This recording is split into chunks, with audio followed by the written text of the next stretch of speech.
Today we are going to talk about the social defense part 2, defense and social identity. So today me and Nancy will introduce the topic for you guys. So next. Before we start, I would like to introduce our contents. The first one is the process of becoming defense. Second one is how defense can becoming a master status. Third one is primary and secondary defense. Fourth is stigma, definition and types. 5 is managing a spoiled identity. 6 is media and defense identities. So next. Okay, so before we start, I'm going to introduce the concept of defense and social identity and their relationships. So what is defense? Defense in sociology, defense refers to the actions, beliefs, or characteristics that violate social norms. The key point is that defense is not absolute, but relative. So it depends on the specific society, culture, time, and place. A behavior may be considered defense in one society, but complete normal in another. So what is social identity? It refers to an individual's self-concept based on their membership in social groups, such as race, gender, class, occupation. It includes an individual's knowledge, feeling, and evaluation about themselves as a group member. Social identity influences an individual's behavior, attitude, and values. So about their relationship, defense behavior can affect an individual's social identity and vice versa. So when an individual engages in defense behavior, they may be labeled a defense by society, and this label can gradually internalize, becoming part of individual self-identity. So individuals may also have their social identity affected by the stigma, their social groups, such as racial group or sexual orientation group. So next. Here I give 2 examples to explain what is defense and the social identity. The first one, about the defense, a young woman publicly supports the same-sex marriage in a conservation religious community. Her behavior violates the dominant moral and religious norm for her society, so she is labeled as the defense. And society might attach a label such as rebel or immoral to her, which can influence how others treat her and how she perceives herself. So the social identity. A nurse strongly identifies as a part of the medical profession. She takes pride in caring for patients, follow the ethical standards of her field, and share values with other healthcare workers. These reflect that people derive part of their self-concept from their group membership.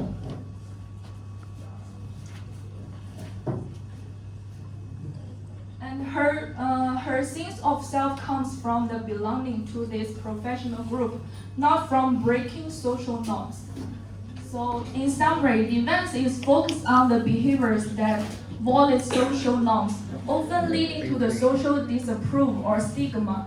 And social identity centers on group membership and belonging, shaping how individuals defend themselves within society. So next. This is the first topic, the process of becoming a defense. Next. Here have 5 process to becoming a defense. The first one is breaking the social norms. The person commits an action that goes against the social expectations. And second is social reaction. Society responds negatively through critiques, punishment, or rejection. And that third one is labeling.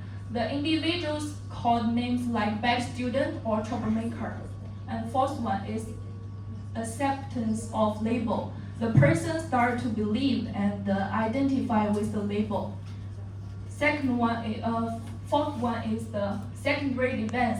The defense behavior becomes stable and part of the person's identity. So next.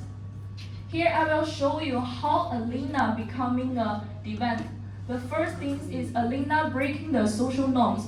Alina was an ordinary student. One day she fought with a classmate after an argument.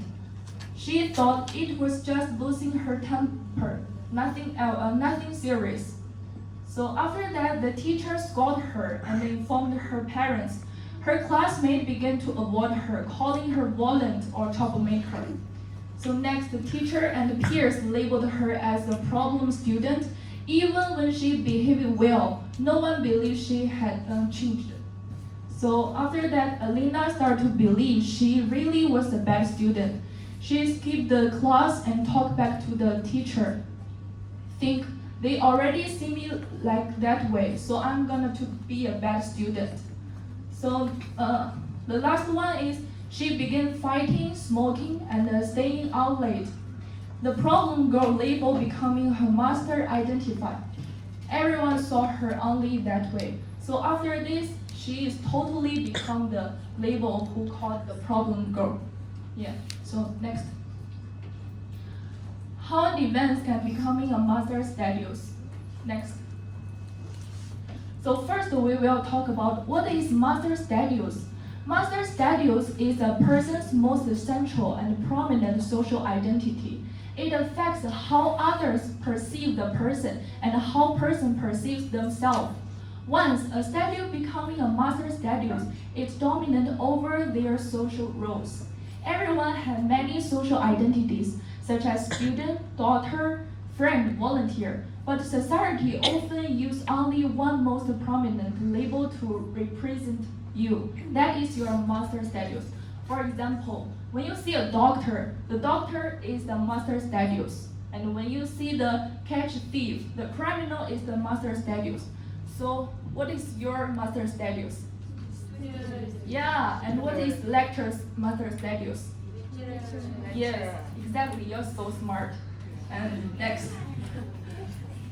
So here I will show you, there have 3 processes to becoming the master status. First one is labeling by the society. When a person violates social norms and laws, society labels them as a deviant. Labeling theory persistent that this social evaluation has greater impact on an individual's identity than the behavior itself. For example, a university student tried drugs once at a party out of curiosity. When others found out, classmates and teachers start calling him drug user or bad student.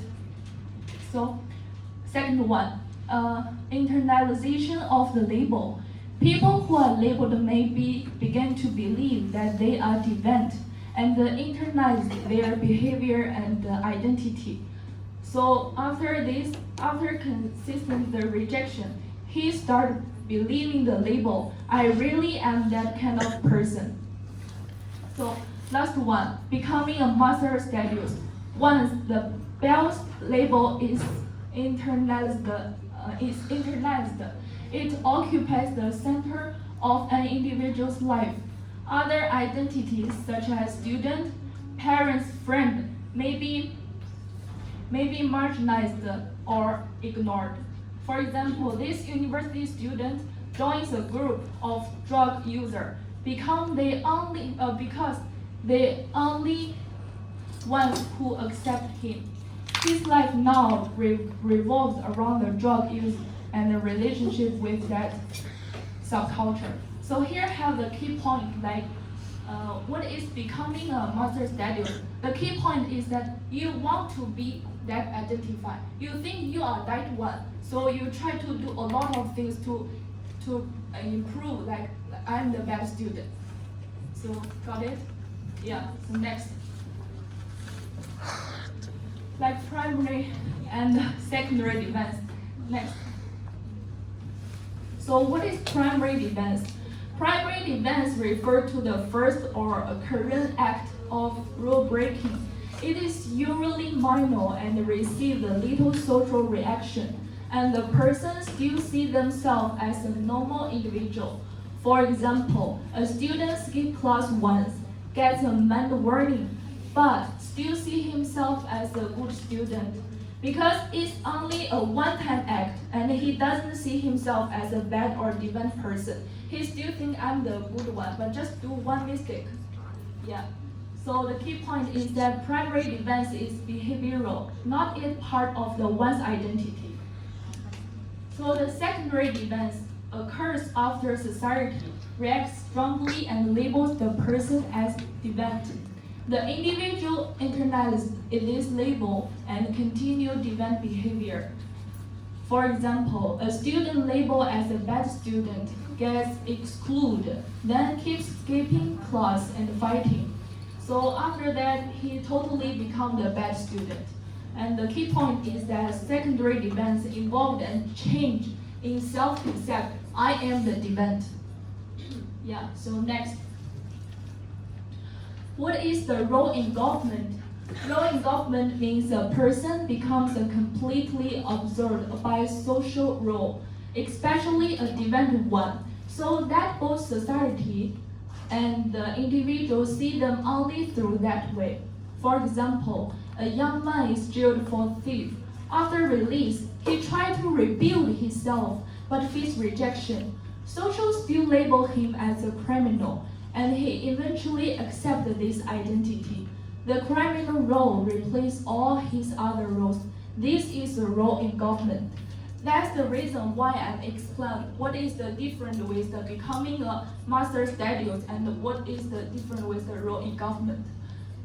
Becoming the master studios is you want to do that, right? But this role engulfment is you want to rebuild yourself again, but no one accepts you.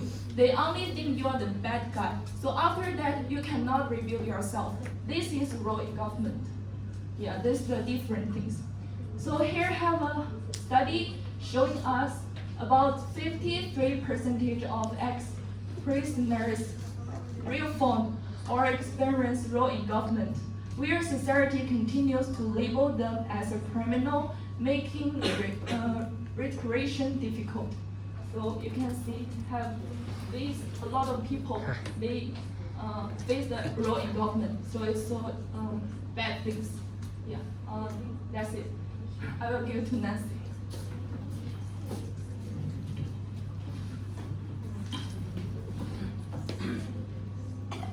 Hi guys, I'm Nancy, and I'm going to tell you the stigma and the definition and types. Next. The first one is definition of stigma. Any attribute that discredits an individual from full social acceptance. Goffman, 1963. Its core impact is to trigger ridicule or ostracism and discrimination, damaging the individual's social identity. Next. And here's the Goffman's 3 types of stigma. The first one is abomination of the body. For example, a blind person is questioned by employers as unable to work efficiently when work hunting, and like an obese person is labeled lazy, indulgent, and ostracized in social situations. They were mocked as inappropriate. And then the second one is blemishes of character. For example, a person with bipolar disorder is alienated by friends and overprotected by family. Fear of emotional outburst. And like a cheating student is labeled dishonors by classmates, losing opportunities for school, for group cooperation and trust. And the third one is triple stigma. For example, like the historically homosexuals were labeled deviants and faced legal sanctions, like the sodomy laws in US and social ostracism. They are expelled by families. The core of stigma is the projection of social produce. All 3 types of stigma stem from society negative definition of difference, not the flaw of the attribute itself. Stigma creates a self-fulfilled prophecy and exaggerates the individual's social isolation. Next. And the fifth one is managing a spoiled identity. Next. The core title of this is How Defense Attempt to Managing a Spoiled Identity. The first one is the definition of spoiled identity. Like a state where social identity is damaged due to a defense label. The second one is 3 core management strategies. The first one is hiding defense attributes. Hiding defense attributes to avoid being labeled, like closet homosexuals concealing their sexual orientations. And the second one is dividing the social words into those who know, can be open about defense identity, and those who don't conceal defense identity.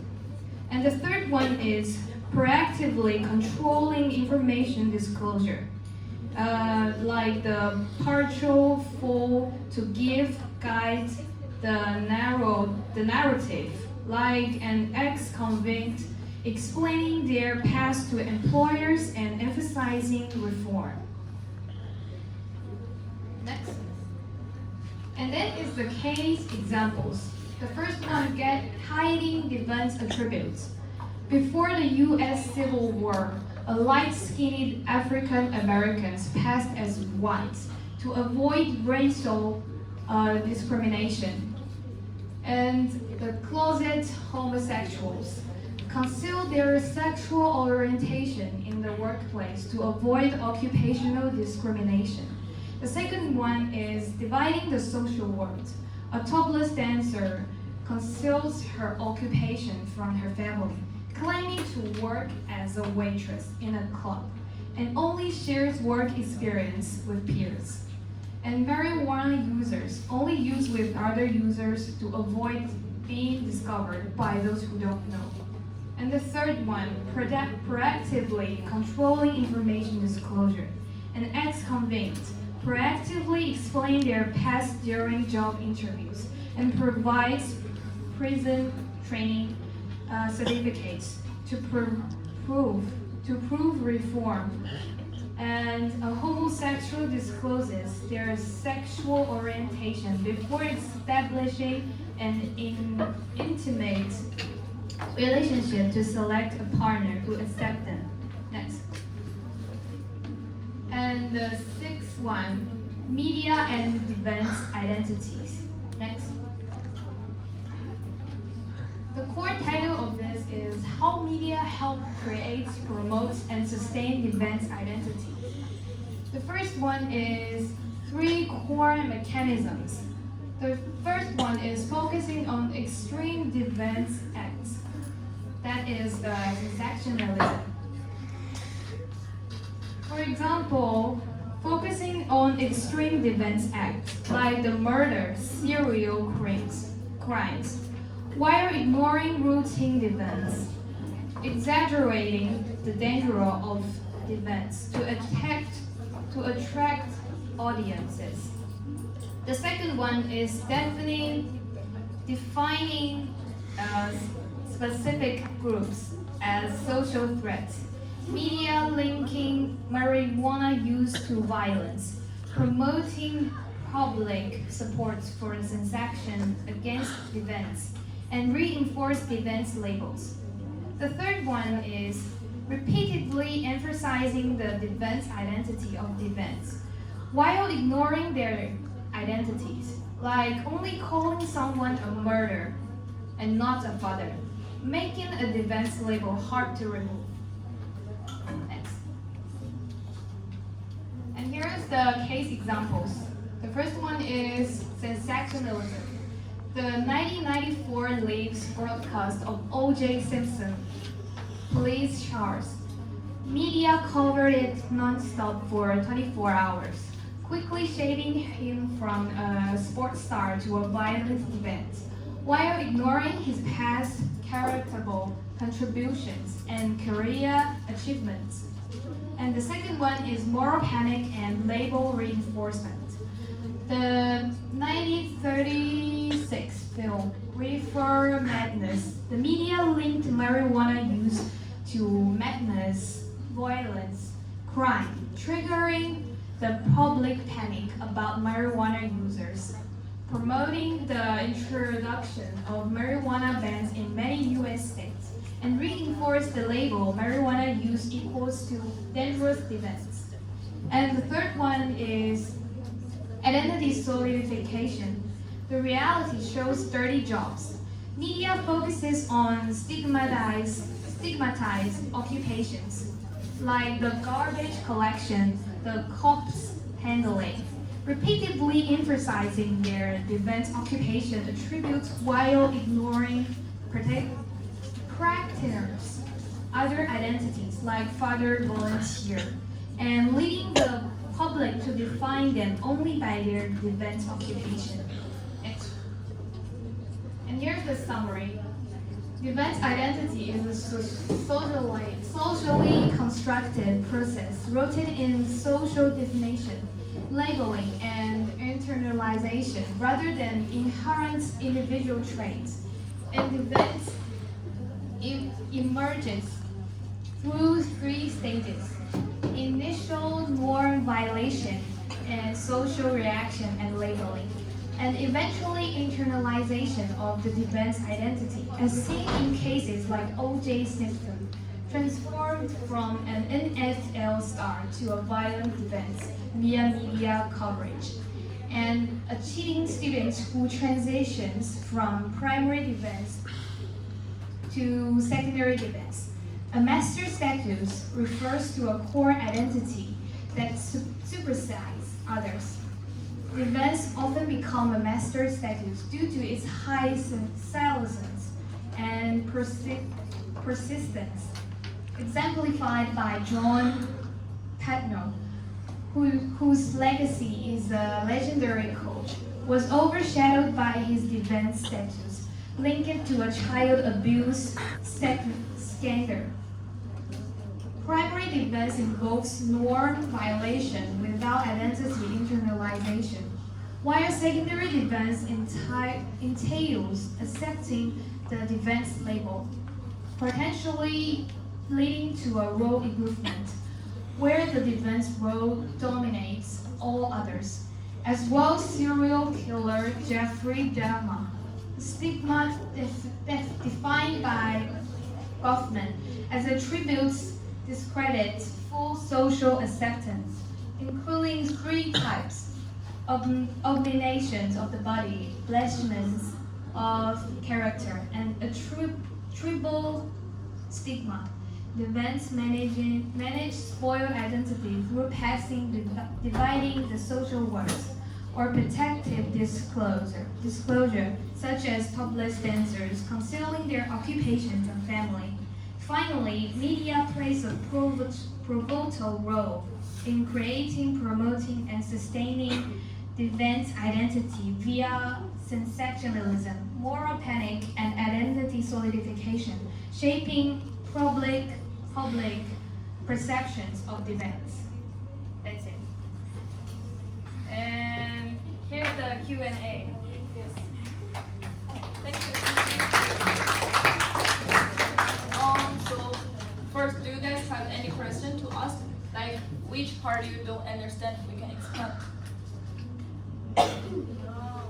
I will move to the concept. If you don't understand, you can share.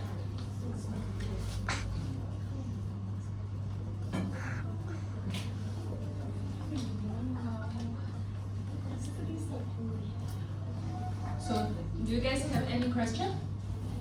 If you don't have, we will ask. No? I will ask first. Like right now, do you guys understand what is master status? Yes. Understand? So what is your master status? Yes, student. Yes, so smart. And what is the different ways how defense becoming the master status and the engulfment? What's the difference with them? Do you guys understand now? Yes. Yes? How? What's the difference? Because it's really important things. Because it's so confused. If you guys mix this concept, maybe it will not good for us, right? Can you repeat the question? What's the difference with becoming the master status and the role in government?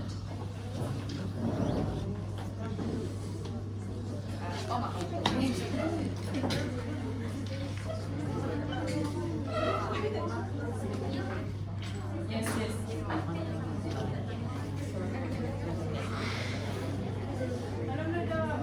It's okay if don't understand, I can explain again.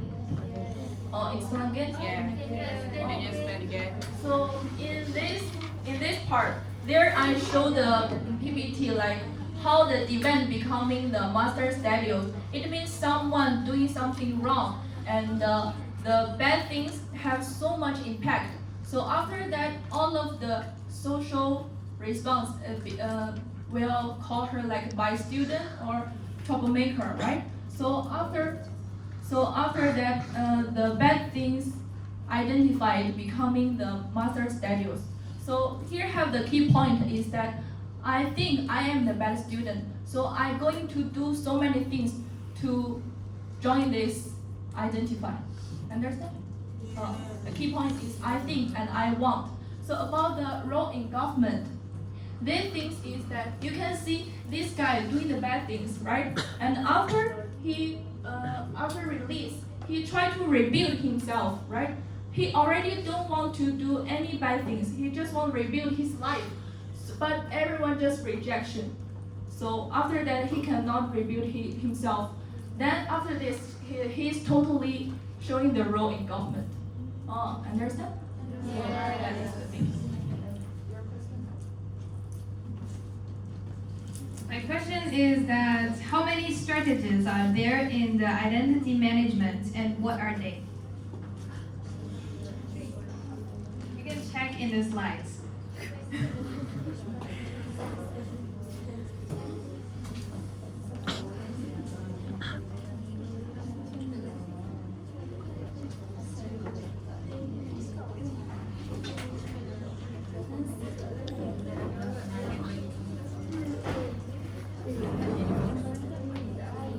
Who wants to answer?